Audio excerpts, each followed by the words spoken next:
அஸ்ஸலாமு அலைக்கும் அன்பான உறவுகளே, நீங்கள் கேட்டுக்கொண்டிருப்பது அல் ஜசீரா FM. மலேசியாவில் கிள்ளாங் சிலாங்கூரில் ஒரு பள்ளிவாசலின் ஜமாத் உறுப்பினர் சொல்லிய உருக்கமான சம்பவமே இது.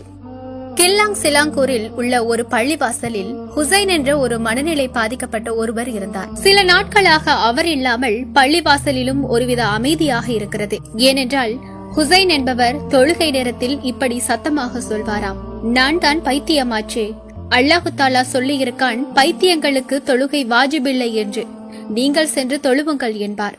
அந்த பள்ளிவாசலில் மக்கள் தொழுது முடித்து சென்றதும் அவர் சென்று அங்கே கிடக்கும் குப்பைகள், தூசிகள் இவற்றை சுத்தம் செய்வாராம். அங்கு கிடக்கும் குப்பைகளை கைகளால் ஒவ்வொன்றாக பொறுக்கி எடுப்பாராம். அப்போது பள்ளி நிர்வாகத்தினர் சுத்தம் செய்ய அதற்கான கருவிகளை கொடுத்தால் ஹுசைன் இப்படி சொல்வார்கள், இதை வைத்து நான் பள்ளிவாசலை சுத்தம் செய்தால் எனக்கு மிகப்பெரிய நஷ்டம் உண்டாகும். அதுவே நான் கைகளால் சுத்தம் செய்தால் அல்லாஹ் எனது கையின் ஒவ்வொரு அசைவுக்கும் 10 நன்மைகள் தருவான் இல்லையா என்று.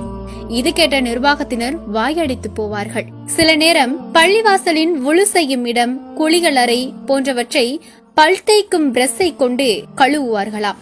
நிர்வாகத்தினர் சென்று தரையை சுத்தம் செய்ய அதற்கான கருவிகளை கொடுத்தால் அவர்கள், இந்த கருவிகளை கொண்டு நான் சுத்தம் செய்தால் 1 மணி நேரம் கூட எடுக்காது, அதற்குள் எல்லாம் சுத்தமாகிவிடுமே, ஆனால் நான் அதிக நேரம் இறைவனுக்காக செலவிட விரும்புகிறேன், இன்று முழுவதும் இதை நான் சுத்தம் செய்தால் அல்லாஹ் எனக்கு அதற்கு தகுந்தாற் போல பரிசளிப்பான் இல்லையா என்பார்களாம். இது கேட்ட நிர்வாகத்தினர் மீண்டும் வாயடைத்து போவார்கள். யாரேனும் அவர்களுக்கு தர்மம் செய்தால் அவர் சொல்வாராம், எனக்கு கைகால் சுகமாகத்தான் இருக்கிறது, எனக்கு தேவையானதை நானே தேடிக் கொள்கிறேன், மக்கள் அதிகமான உணவை வீண்வரையம் செய்கிறார்கள், அதிலிருந்து உண்டு கொள்வேன், நான் உணவருந்தி உயிரோடு இருப்பதே பள்ளியினை சுத்தம் செய்வதற்காகத்தான் என்பார்களாம்.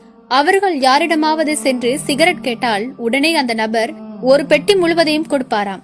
அதற்கு ஹுசைன் சொல்வாராம், நான் உன்கிட்ட ஒரே ஒரு சிகரெட் தான் கேட்டேன், நீ ஏன் எல்லாவற்றையும் கொடுக்கிறாய் என்பார்களாம். கொஞ்சம் கொஞ்சமாக கேட்கலாம், தப்பில்லை, அதிகமாகத்தான் கேட்க கூடாதுன்னு சொல்வார்கள். சில நேரம் கீழே கிடக்கும் சோற்று பருக்கைகளை எடுத்து தரையில் ஒரு இடத்தில் சேர்த்து வைப்பாராம். ஏன் இப்படி செய்கிறீர்கள் என்று யாரும் கேட்டால் அவர்கள், எறும்பிற்காக உணவு வைக்கிறேன், நீங்கள் பூனைக்கு உணவு வைக்கிறீர்கள், நான் எறும்புக்கு வைக்கிறேன், எறும்பும் அல்லாஹ்வின் படைப்பு தான் என்பாராம். அப்பள்ளியின் இமாம் அவரிடம் யாரும் எதையும் கேட்க வேண்டாம், அவர் செய்வதை செய்யட்டும் என்பார்களாம். ஜமாத்தினர் தொழுக செல்லும் போது ஹுசைன் வாங்க தொழுகைக்கு என்று அழைத்தால், நான் தான் பைத்தியமாச்சே, அல்லாஹு தாலா சொல்லி இருக்கான், பைத்தியங்களுக்கு தொழுகை வாஜிபில்லை என்று, நீங்கள் சென்று தொழுங்கள் என்பார்களாம். சுபஹானல்லாஹ். உண்மையில் யார் இந்த ஹுசைன்? ஹுசைன் ஒரு அரபி மദ്രസാவில் ஓதியவர். தாயை இழந்த இவர் தந்தை மற்றும் தந்தையின் 2ஆம் மனைவியால் அதிகமான தொல்லைகளால் இந்நிலைக்கு ஆனவர்தான் அவர். ஒருமுறை அதிசயமான ஒரு விஷயம் பள்ளிவாசலில் நடந்தது. மஹ்ரிபுக்கான அதான் சொல்ல நேரம் நெருங்கியதும் முஅத்தின் பள்ளிக்கு வராதது கண்டு உடனே நானே அதான் சொல்கிறேன் என்று கிளம்ப நிர்வாகத்தினர் சிலர் தடுக்க முயன்ற போது அப்பள்ளியின் இமாம் அவரை விடுங்கள், அதான் சொல்லட்டும் என்றார்களாம். உடனே அழகிய முறையில் அதான் சொன்னார் ஹுசைன். பள்ளியில் இருந்த அனைவருக்கும் ஒரு விதமான நிம்மதி, அதானிலும் அவருடைய அந்த குரலிலும். சுபஹானல்லாஹ். அதான் சொல்லி முடிந்ததும் பள்ளியின் இமாம் கண்ணீரோடும் வியப்போடும் ஹுசைனிடம் கேட்டார்களாம், ஹுசைன், இவ்வளவு அழகாக அதான் சொல்ல தெரியுமா உனக்கு என்று. ஹுசைன் சொன்னாராம், ஒவ்வொரு நாளும் இங்கேதானே இருக்கிறேன், அதெல்லாம் தெரியும், பைத்தியத்திற்கு தொழுகை தான் வாஜிபில்லை, அதான் சொல்லலாம், அல்லாஹு தாலா எனக்கு உங்களோடு சேர்ந்து தொழுகத்தான் அனுமதி கொடுக்கவில்லை, அதானுக்கு இல்லை என்றார்கள். நீங்கள் தான் என்னோடு சேராமல் என்னை ஒதுக்கி வைத்திருக்கிறீர்கள் என்று சத்தமாக சிரிப்பாராம். நான் எனது முறையில் தொழுது கொள்கிறேன் என்று சொல்வாராம். சில காலங்களுக்கு முன்னால் தான் ஹுசைன் மரணித்தார்கள். இதோ ஹுசைன் அவர்களின் ஜனாசா பள்ளிவாசல் வந்துவிட்டது. கஃபன் செய்வதற்கு சென்றவர்கள் 3 பேரும் மாறி மாறி கண்ணீர் விட்டு அழுது கொண்டே கஃபன் செய்து முடித்தனர்.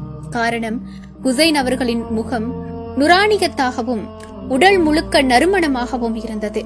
துர்நாற்றத்தோடும் கரை படிந்த பற்களாகவும் இருந்த ஹுசைன் இன்று இப்படி நறுமணத்தோடு ஜனாசாவாக கிடப்பது கண்டு அழுதார்கள் ஜமாத்தார்கள் அனைவரும். அல்லாஹு அக்பர்.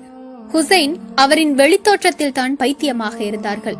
ஆனால் அல்லாஹு தாலா அவர்கள் பற்றிய ரகசியத்தை கஃபன் செய்யும் போதுதான் வெளிக்காட்டியுள்ளான். 1 வார காலமாக பள்ளிவாசல் ஹுசைன் இல்லாமல் ஒருவித அமைதியாக காணப்பட்டது.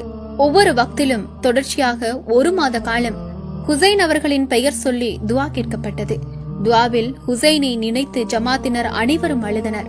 என் அருமை அன்பார்ந்த சகோதர சகோதரிகளே, அகப்பார்வை திரையிடப்பட்டு இருக்கும் நமக்கு இது போன்றவர்கள் பைத்தியமாகத்தான் தெரிவார்கள். நமது குருட்டு கண்களால் கண்டு யாரையும் குறைத்து மதிப்பிட வேண்டாம். அவர்கள் அல்லாஹு தாலாவின் ஆட்களாக இருப்பார்கள்.